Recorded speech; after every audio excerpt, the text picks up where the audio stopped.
안녕하세요. 엄마는 과학쌤 강다현입니다. 지난 시간에는 초등 과학책 어떻게 읽으면 좋을까? 독서하는 방법에 대해서 알아봤는데요. 뭐가 있었죠? 한 가지 정확하게 읽어야 되고요. 두 번째로 연결하면서 읽는다. 연결하면서 읽는 것은 나의 생각을 많이 집어넣는 거라고 했어요. 그리고 세 번째로 더 궁금한 것들을 질문을 하면서 확장하면서 읽는다. 세 가지였고요.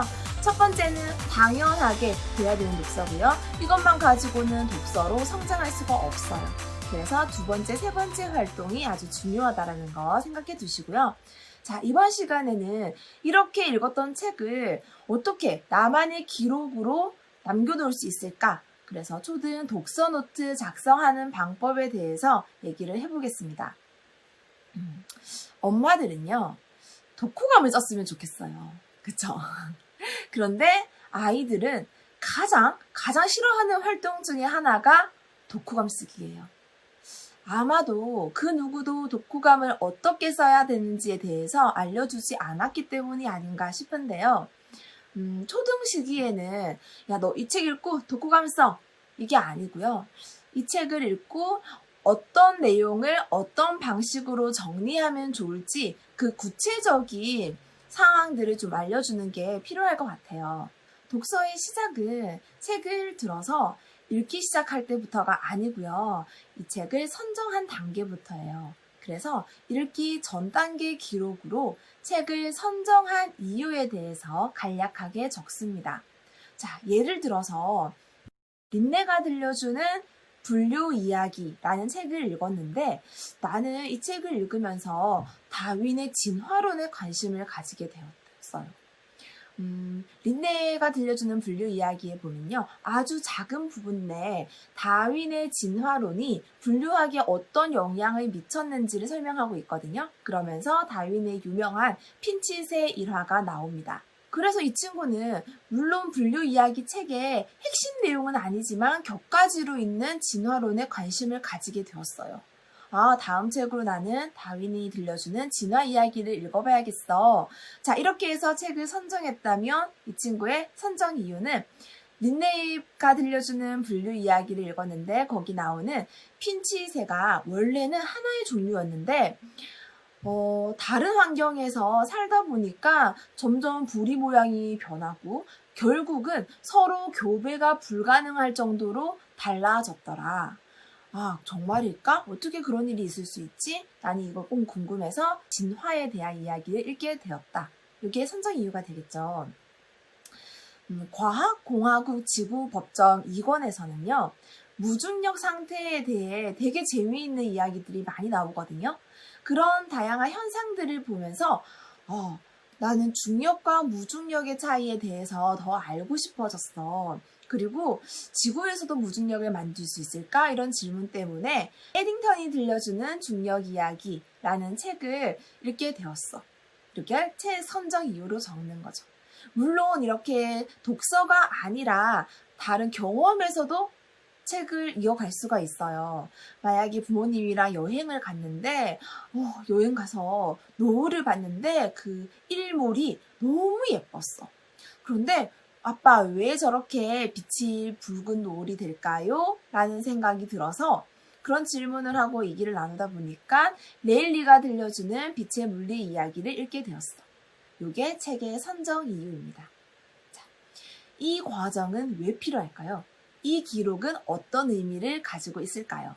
이런 기록은 나의 관심사나 또는 진로가 어떻게 확장되면서 내가 성장하고 있는지 그 성장의 기록이 됩니다.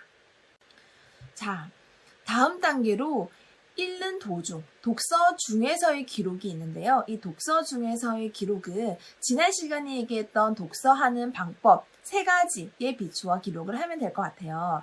자, 먼저 첫 번째는 정독, 정확하게 읽는 거였죠. 내가 새롭게 알게 된 사실을 기록을 하거나 두 번째로 연결해서 읽은 내용 또는 질문한 내용을 그대로 기록으로 남겨둡니다. 자, 예를 들어서 슐라이덴이 들려주는 식물 이야기라는 책에서는요. 식물의 뿌리가 물을 많이 흡수할 수 있는 이유로 세 가지가 나오는데 그 중에서 하나가 뿌리압이에요. 근데 이 뿌리압은 삼투압의 원리로 작용을 하거든요. 자, 그런데 이 삼투압은 농도가 낮은 데서 농도가 높은 곳으로 물이 이동하는 현상이에요. 그런데 이 정의를 그냥 받아들이는 친구들도 있지만 그 전에 확산에 대해서 개념을 알고 있는 친구들은요. 과학공화국의 화학 파트에서 확산에 대한 내용이 꽤 많이 나오고 있어요. 그걸 먼저 읽었던 친구들은 확산은 농도가 높은 데서 낮은 곳으로 퍼지는 현상인데 왜 삼투압은 농도가 낮은 데서 높은 데로 옮겨가지? 이상한데 좀 헷갈리네. 이 내용이 왜 서로 반대되는 것 같지? 언제 그럼 확산이고 언제 삼투압일까? 이런 질문들을 할 수가 있겠죠. 자, 요 과정이 인지 갈등입니다. 공부를 학습을 하는 데 있어서 가장 중요한 것은 인지 갈등이에요. 내가 기존에 알고 있던 것은 농도가 높은 데서 낮은 데로 흘러야 되는데 이상하잖아. 거기서 출발하는 거죠. 자, 그러면 이 친구는요. 다시 확산에 대해 찾아볼 거예요.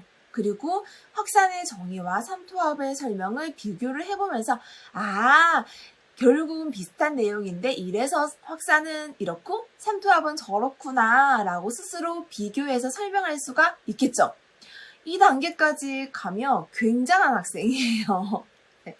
이 기록을 그대로 남겨둡니다. 내가 책을 읽으면서 내 질문을 하고 그 질문을 이해하면서 내 생각을 발전시켰던 그 과정을 기록으로 남겨두는 게 독서 노트예요. 또는 이 단계에서 그냥 질문을 던질 수도 있어요. 나는 확산이 뭔지는 몰랐어. 그런데 삼투압이 농도가 낮은 데서 높은 데로 물이 이동하는 거래. 보통 내 생각에는 농도가 높은 데서 낮은 데로 가야 할 것 같은데 왜 그럴까? 그 질문을 기록으로 남겨두는 거죠. 이렇게 읽는 도중, 독서 중의 기록은 책을 읽어나가면서 새롭게 알게 된 사실, 첫 번째 정확하게 읽는 방법이었죠. 두 번째로 내 생각이나 내 경험, 내가 알고 있던 기존 지식을 함께 연결해서 내가 정리해서 나만의 글로 남겨두는 거예요. 그리고 세 번째는 내가 몰랐던 사실들을 조금 더 확장해서 질문들을 남겨두는 것. 요 세 가지가 독서 중에 일어나는 활동이고요. 이것을 고스란히 그대로 기록으로 남겨두면 됩니다. 자, 요 내용은 책의 핵심 부분일 수도 있지만 사실 그렇지 않을 수도 있거든요. 과학 책의 중요한 점은요. 아까 얘기한 것처럼 내가 분류에 대한 이야기를 읽었는데 갑자기 진화론으로 이야기가 뜰 수도 있어요. 이렇게 격까지 책의 핵심 내용이 아니라 격까지에서도 충분히 연결해서 읽는 게 가능하고요. 그리고 또 더 다른 색다른 질문들이 떠오를 수도 있어요. 그런 기록들을 남겨두면 이 기록들은 다음에 내가 다른 책을 연결해서 사고를 확장하는데도 좋은 자료로 쓰일 수가 있을 거예요. 마지막으로 독서가 끝났어요. 그럴 때는 독서 후 기록을 또 간략하게 남겨두는데요. 독서 후 기록은 이 책의 전반적인 내용에 대해서 그 핵심 내용을 기록하거나 또는 핵심 내용에서 발전된 내용, 그리고 핵심 내용에서 더 궁금한 것들을 남깁니다. 자, 차이점은요. 독서 과정 중에서는 선생님이 격까지에 대한 얘기들도 충분히 활용해라 라고 얘기를 했어요. 그런데 독서 후 과정에서는요. 책을 한 권을 읽었어요. 그렇기 때문에 이 책의 핵심 주제에 대한 이야기들을 간략하게 정리해두면 더 좋을 것 같습니다. 자, 초등 고학년이나 중학생 같은 경우는 이렇게 남긴 개요 작성한 것들을 바탕으로 해서 서로 연결만 시키면 한 편의 독후감이 완성이 됩니다. 그런데 초등 중학년까지는요. 아직까지 독후감을 쓴다기보다는 이렇게 부분 기록을 남겨서 추후에 활용할 수 있는 자료로만 남겨두어도 충분하고요. 일기에서 중요한 것은 그날 있었던 사건이 아니고요. 그 사건을 통해서 나의 기분과 감정은 어땠는지, 그리고 나는 어떤 생각을 하게 되었는지, 내 생각을 전지적 작가 시점에서 바라보는 거. 그게 일기의 포인트거든요. 독후감은요. 이 책의 줄거리가 중요한 게 아니고 이 책을 통해서 나는 어떤 생각을 하게 되었고 어떤 질문을 하면서 내 사고를 확장해 갔는지 그 기록을 남김으로써 추후에 활용 가능한 형태로 기록하는 것이 포인트입니다. 자, 그럼 다음 시간에도요. 과학책을 통해서 더 성장할 수 있는 내용들을 가지고 다시 이야기 나누겠습니다. 감사합니다.